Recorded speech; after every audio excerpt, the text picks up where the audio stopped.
বেগুনি বানাতে চান কিন্তু আপনাদের বেগুন ক্রিস্পি আর মচমচে হয় না, ভাজার পরেই নেতিয়ে যায়, আপনারা জাস্ট আমার এই রেসিপিটা ফলো করবেন। এই রেসিপিতে আমি একটা সিক্রেট জিনিস ইউজ করি, যার কারণে আমার বেগুনিগুলোও একদম হোটেলের মতো মচমচে এবং ক্রিস্পি হয়। আর কতটা মচমচে আর ক্রিস্পি হয়েছে সেটা তো আপনারা আওয়াজ শুনেই বুঝতে পারতেছেন। প্রথমেই বেগুনগুলোকে দুই ভাবে স্লাইস করে কেটে নিয়েছি। আমি এখানে লম্বা লম্বি স্লাইসেরও কেটেছি এবং গোল টাইপেরও কেটেছি। আপনারা যদি চান যে গোল টাইপ করবেন তাহলেও করতে পারবেন, অথবা লম্বা লম্বিও করতে পারবেন। যাই হোক, এখন বেটার রেডি করে নেব।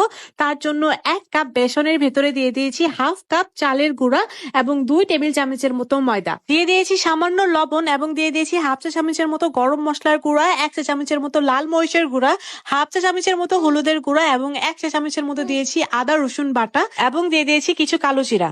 এখন এর ভেতরে আমি সামান্য সামান্য করে পানি দেব আর খুব ভালোভাবে একটা বেটার রেডি করে নেব।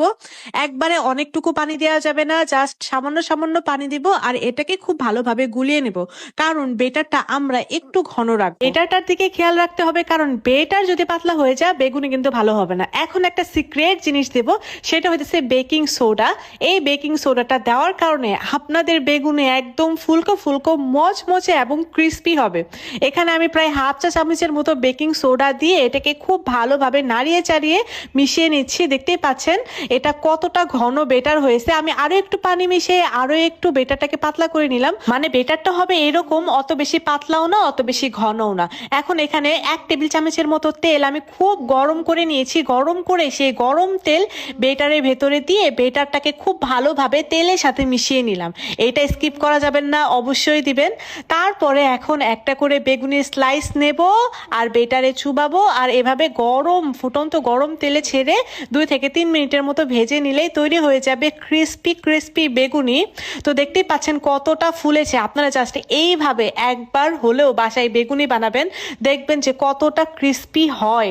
আর দেখতেই পাচ্ছেন মানে উপরে একটু তেল ছিটিয়ে দেওয়ার কারণে এটা কিন্তু আরো অনেক বেশি ফুলে যাচ্ছে। এইভাবে বেগুনি বানালে একদম মুচমুচে হয় আর গরম গরম এই বেগুনিগুলা খেতে অনেক বেশি মজা লাগে। বাসায় অবশ্যই একবার হলেও আমার এই রেসিপিতে ট্রাই করবেন। আর দেখতেই পাচ্ছেন কত বেশি ক্রিস্পি এবং কত বেশি বেশি মচমচা হয়েছে। যাই হোক, রেসিপি ভালো লাগলে অবশ্যই কিন্তু তিথিস কিচেনকে ফলো দিয়ে রাখবেন আর রেসিপি শেয়ার দিয়ে আপনাদের টাইম লাইনে রেখে দেবেন, যেন পরবর্তীতে রেসিপিটা দেখে দেখে বানাতে পারেন। আর যদি টাইম লাইনে সেভ করে না রাখেন তাহলে কিন্তু রেসিপি হারিয়ে যাবে। দেখা হবে তাহলে নেক্সট এপিসোডে। সেই পর্যন্ত সবাই ভালো থাকবেন, সুস্থ থাকবেন। আল্লাহ হাফেজ। আর অনেক অনেক অনেক অনেক বেশি বেশি আমার জন্য দোয়া করবেন, কারণ আমি অনেক বেশি অসুস্থ। ভালো থাকবেন সবাই। আল্লাহ হাফেজ।